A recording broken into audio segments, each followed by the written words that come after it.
Today I'm going to show you what's in my camera bag.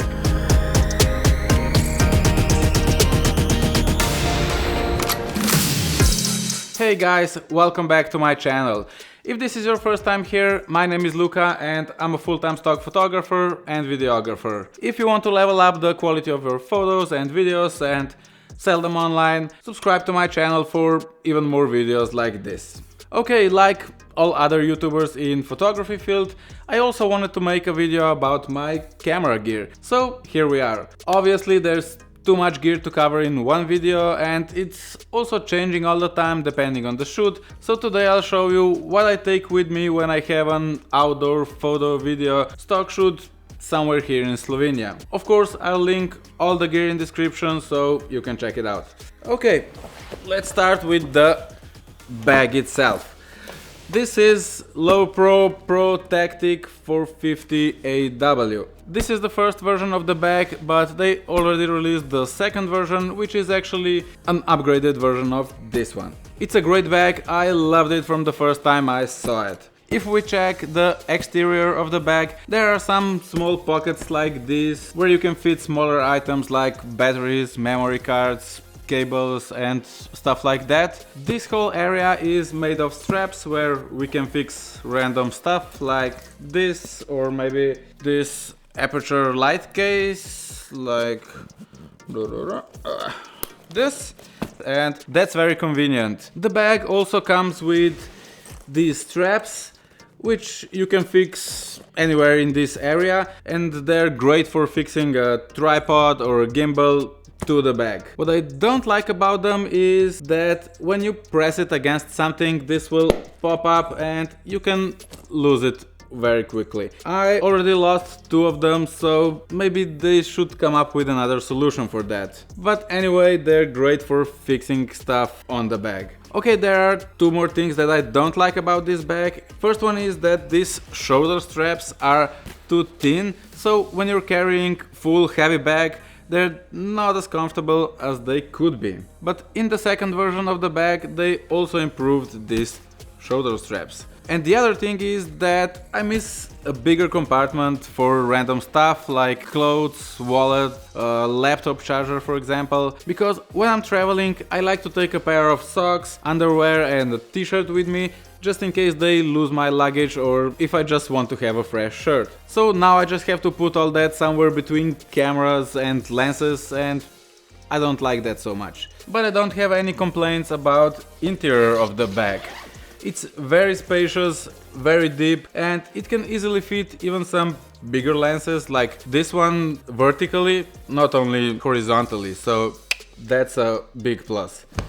Here it has a laptop sleeve which fits my Dell XPS 15 perfectly. But usually when I go on a shoot, I don't bring my laptop with me.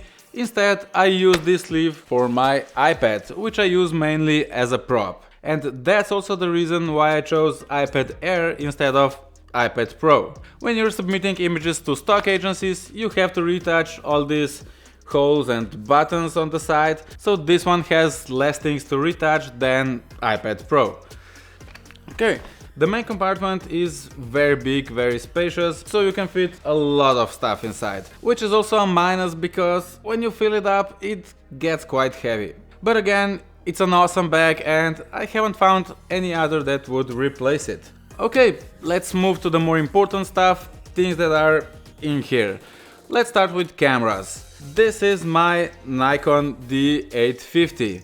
I use it for taking photos, rarely for video. It's a great camera, it has 46 megapixels, which is great because you can crop the image in post if you need and still get a pretty large image. It shoots 7 frames per second, which is fast enough for me since I'm not a heavy sports shooter. ISO low light performance is outstanding. I use it up to 6400 or even higher in some cases without any problems. What I don't like about this camera is that with Sigma lenses it has some focusing problems.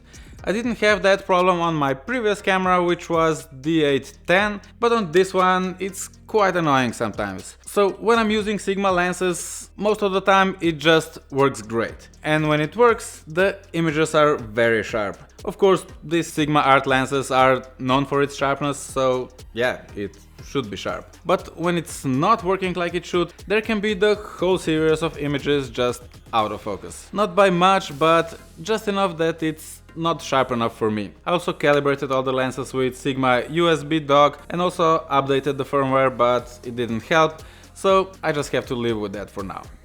The strap that I'm using with this camera is this one, which is Carry Speed Slim Mark III. Why I use this one instead of the original one is that I don't like to carry my camera in front of me. It's so much better when it rests here on your hip. Also, it has this Arca Swiss plate, so if you have an Arca Swiss tripod, you can mount it there without removing the plate. And the strap itself, it's really soft and comfortable to wear. The lens that I have on this camera is Sigma 35mm f1.4 Art Series lens. I shoot with this lens probably around 80% of the time. It's a great lens, very sharp, even at f1.4, well, when it works. The build quality is great and I just love the bokeh of these lenses. And not just the lens, I just love this focal length. It's not too wide, not too narrow, just perfect for almost everything. Okay, let's move to some other f-mount lenses. When I need a telephoto lens, I'm deciding between two lenses. This one and this one. This one is Nikon 70-200 f2.8 VR lens. This was the first more expensive lens that I bought after I bought my camera, and to this day it's still my favorite lens. It's extremely sharp, focus is very fast and very accurate, and the bokeh is just awesome. And also, with this in your hands, you look like a professional photographer. Okay, and the other one is Sigma 85mm f1.4 Art Series lens. It's also a great lens, very well built, very sharp, and also when you're shooting wide open at f1.4, f2, bokeh is just perfect. But it's very heavy. So, because of the weight, I never bring both of these with me. Usually I take 70-200, and there are a few reasons for that. First one is focal length. This one covers wide range of focal length, so it comes very handy when I'm shooting a person walking towards me, for example, because I can zoom out while I'm shooting, so I can maintain the framing of the shot. Second reason is focusing speed and accuracy. This one focuses much faster than the other one, so if I know I'll shoot moving subjects, I'll definitely go with this one. Third reason is that if I'm shooting video, Sigma has this huge filter thread, which is 86mm, and I don't have any ND filters for that. All my ND filters and polarizers have 77mm thread, so they fit perfectly on this 70-200 lens. And another reason is that focusing problem that we talked about. Okay, so that's it about telephoto, but if I want to shoot wider, I have this Tamron 15-30mm f2.8 lens. It's great lens, very wide focal length, which is great for some shots. It's not extremely sharp, but sharp enough for my needs. Also, it's quite heavy, and if you want any kind of filter on it, you need to buy some special ones for that. I probably use it around 5% of the time, which is not a lot, and because of these two reasons, I sometimes just leave it at home. Okay, one more f-mount lens that I usually throw into my camera bag is this Nikon 50mm f1.8. I actually don't know why I have it with me all the time, because I almost never use it, but it's very small, so I have it with me just in case. Okay, let's move to the other camera, which is also a Nikon, but it's not DSLR, it's mirrorless camera, and that is Z6. I use this mainly for shooting video, although lately I use it more and more for shooting photos. It's just more convenient, lightweight, you can find some different angles when you're shooting in live view mode instead of looking through viewfinder all the time. I like having those 46 megapixels, but 24 that this camera has is just more than enough. So yeah, it has 24 megapixels, it can shoot 12 frames per second, shoots 4K 30 frames per second, Full HD in 120 frames per second. It has in-body image stabilization, and combined with Ninja V, it can shoot 10-bit analog or 12-bit ProRes RAW. Blah blah blah, that's it. If you want to know more, check their official webpage, but It's a great camera, I just love it. The strap that I'm using with this camera is Peak Design Leash strap. I don't know where it is right now, but I just wanted something thin and something that I can remove quickly if I want to use the camera on a gimbal. The lens I have here is, you guessed it right, 35mm lens. It's Nikon 35mm f1.8 lens. I'm using this lens almost all the time when I'm shooting video, and if I want a tighter crop, I just set my camera to crop mode so I can get the same field of view as I would with 52mm lens, I think. So yeah, two lenses in one. That's especially useful if I'm using a gimbal, because I don't have to change the lenses and rebalance the gimbal. One more Z-mount lens that I have is this 24 to 70mm f4 kit lens, with which I'm actually filming this right now. But I don't use it much except of filming these videos, because me and lenses which can't go below f4, well, we just don't get along very well. Another useful thing that I have is this FTZ adapter, with which I can mount my F-mount lenses to my Z6. It works great, but the focus is a little bit slower, and also if you're using autofocus when you're shooting video, focus motor on some lenses is a little bit loud and you can hear that on the video. I wanted to buy some more Z-mount lenses, but right now I'm waiting to see which cameras will be released this year, because I would like to retire my DSLR camera and switch completely to mirrorless system. Maybe even Canon, because their new EOS R5 looks insane. Okay, another camera that I often throw into the bag is this small action camera, which is DJI Osmo Action. It's a great camera to get some unusual angles, quality is also good enough, and stabilization is great, so no gimbal needed here. And of course some extra batteries for it. Okay, this thing here is Ninja V or Ninja 5, however it's called. It's an external recorder and it's very useful because you can get better quality videos out of your camera. It's also very useful as an external monitor because setting the focus on this one is much easier and much more accurate than on the small camera screen. You can also install different LUTs on it, so you can see exactly how your video will look once you grade it. It requires an SSD drive to record your videos on. I use Samsung 860 EVO, I think. I'm not sure, I'll check it out and I'll put a link down in the description. And the files that comes out of this are quite big. This is a 500 GB drive, which is enough for my 4-hour shoots, but for shooting all day you will probably need 2 or 3 of these. This one, when you put it in, it sticks out a little bit, so if that bothers you, they also have smaller ones, but they cost twice as much as these, so I'm okay with these ones. And of course, to connect Ninja to my camera, I need HDMI cable. I usually use Amazon Basics cables because they're quite cheap and the quality is good, but these mini HDMI versions are quite thick, so not very convenient when you put it on a gimbal. So I bought this one, which is a lot thinner and more flexible. Here I have some filters. This is a PolarPro Peter McKinnon version variable ND filter, 2 to 5 stops. It comes with this case, and also it has this great rubber cover, which is great because if you're using variable ND filters, you probably know that you can't put any lens cap on it. So this cover is just awesome. The quality of the filter is great, the colors are amazing compared to some other filters that I used before, so I just love it. I was thinking if I should buy it or not because it's not a cheap thing, but I don't regret it. It's worth every cent. Then also I have this pouch here where I keep 2 more filters, I think. Yeah, here I have another ND filter. This is 4-stop Hoya ND filter, and this is circular polarizer.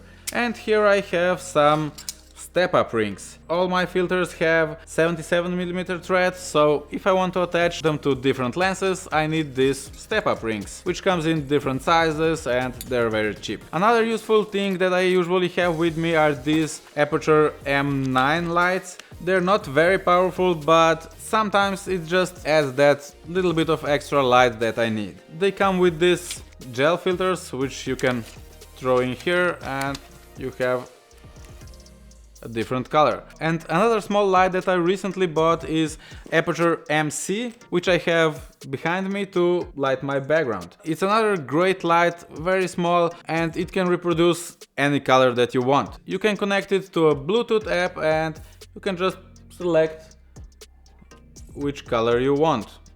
It also has some effects like lightning, for example, or fire, or police car.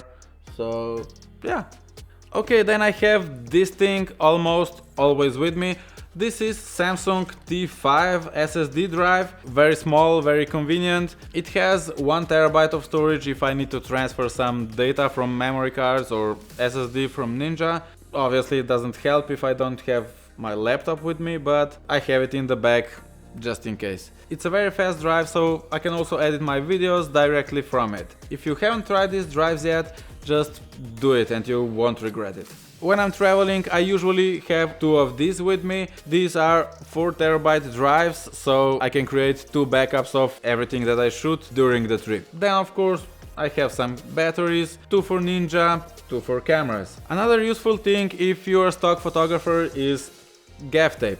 In stock photos there can't be any logos, so you have to retouch them or cover them with Gaff Tape or something similar. If you're only taking photos, it's usually not so problematic to retouch them, but if you're shooting video, removing logos from video can be very hard or impossible sometimes. So that's why Gaff Tape. And for the same reason I have a pack of these stickers with me all the time. I use them to cover the logos on back of the computer or iPad. They're just perfect size to cover Apple or Dell logo. In these pockets I'm keeping this multi-tool, or how is it called, small screwdrivers, which comes handy sometimes. And also another thing that's very useful is this 5-cent coin. If you're a photographer, you probably know why this is a must-have thing. If you don't know, it's for screwing different tripod or gimbal plates to your camera. Then I have an extra XQD card over here for my Z6 camera. These cards are awesome, very fast, but also very expensive. This one costs I think around $150 I think, and that's why I only have 2 of them for now. And of course card reader, because obviously you don't have XQD card reader in your computer. This one's very nice, very small, compact, portable. It has USB-C and normal USB. Okay. And for my SD cards I have this card case over here. I'm really proud of it because I made it by myself. I just started to work with leather recently and this is one of my first products. I mean, it's just for hobby, I don't sell anything yet, maybe someday. And here I keep my SD memory cards. I use SanDisk cards because of all of them only one failed over the years, so I think that's pretty good. I also had Lexar ones, but 1 out of the 2 cards failed, and also this little thing for locking the cards was very loose, so it was locking my cards constantly, so I just stopped using them. Okay, there is one more pocket over here where I'm keeping my cleaning wipes, which I usually use for cleaning props like laptops, iPads and phones, not cameras and lenses. Because sometimes it happens that you don't see it on the shoot, but later when you're editing you realize that there was a lot of dust on that iPad, for example, and it takes a lot of time if you want to clean that in post. So these are a huge time saver. Also I keep some of these Velcro straps over here, which are very useful for tying together cables when using a gimbal or tripod or whenever. And one more useful thing that I have in this pocket over here is this little ball head. I usually use this if I want to shoot handheld and if I want to mount my Ninja to my camera. Okay, that's pretty much everything that I keep inside my camera bag. But there's another thing that I use quite a lot, and that is my gimbal. When I'm shooting video I use gimbal almost all the time to get the smooth shots, except in some rare cases. because if you're shooting stock footage you need 5 to 30 second clips and you usually want them to be smooth. So it's a little bit different from client work, commercial work, where you can edit together from lots of shorter clips. There you just need a second or maybe a few seconds of smooth footage and you can cut and edit that into a finished product. But here you want the clip to be stable through the whole clip, so it's hard to get that handheld. I use this one, which is ZHIYUN Weevil S. It's an awesome gimbal, very light, very small, and it does the job perfectly. Compared to Ronin S, for example, you can see the size difference and also the weight difference is quite noticeable. And what I also like about this gimbal is that you can lock all 3 axes here, so it won't wobble around like this one, for example. And for mounting my Ninja onto it, I have this small rig NATO rail and also this holder bracket, or how's it called, which goes here. And my Ninja goes up here. If I'm shooting indoors on location, I usually carry it in this case, which I bought separately because the one that comes with the gimbal is not useful. But if I shoot outdoors on the go, I'll usually just attach gimbal to my camera bag.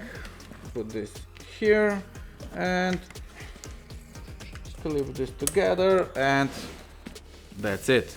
Okay, that's it. Another thing that I sometimes bring with me if I shoot in the mountains or in some other open spaces is my drone. And I usually have that in a separate bag, not in my main camera bag. I'm using Phantom 4 Pro and Mavic Air. Usually I take my Mavic Air with me because it's really small, light, the quality is good enough, and usually I don't know if I'll use it or not. But if I know for sure that I will shoot with a drone, I'll take my Phantom 4 Pro because the quality is a lot better. Okay, there you have it. These were the things that I used the most. I hope you find some useful stuff, and if you did, hit that thumbs up button. And if you want to learn more about stock photography or any other photography related stuff, click on one of these links on the screen, and of course don't forget to subscribe, hit the bell, follow me on Instagram, and if you have any questions, let me know. Thanks again for being here, and I will see you in my next video.